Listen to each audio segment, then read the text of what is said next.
مپ میسازم، توش یه چالش درست میکنم که اگه اون چالش رو نتونستم رد کنه رفیقم رو لو میدم. بگم رفیقم کیو لو میدم؟ یاشم. خب بریم ادامه ویدیو. من الان میام نپم و درست کنم، غیر جونی باشه، صاف هم باشه. خب میاریمش اینجا، صاف باشه، خب لایه‌ای باشه. خب بریم.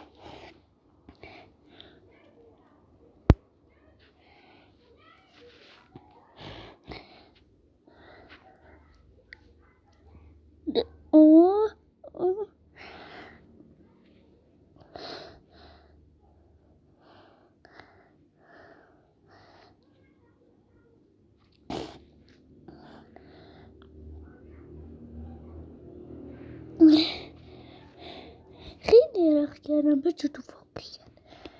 خب اینجا یه لایه سنگی، من یه لایه چوب درست کنم. تا بیام درست کنم این ویدیو استاپ میکنم.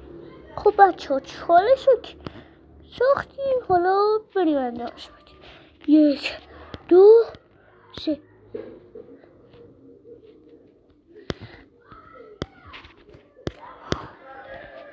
ای بعد از اول کنم 1 2 3. بودو نگاه، اون باید به زمین باشه اینجا. خب اینجا از نرمون میاییم پایین،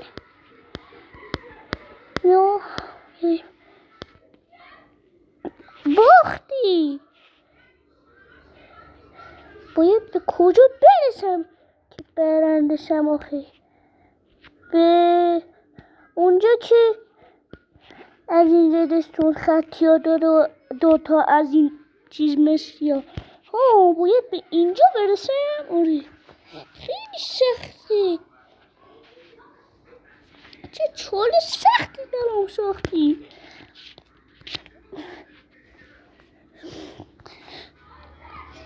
اگر اینا زنده کنی قبول، اگر اینا زنده کنی از چالش میری در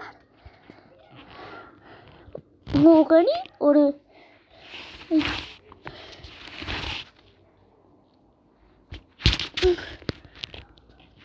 چه چالش سختی برام ساخته.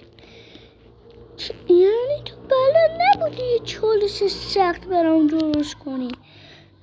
خب یاد گرفتم. چطور یاد گرفتی؟ رفتم ویدیوشو دیدم.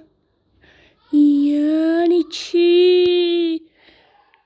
چطوری رفت ویدیوشو دید؟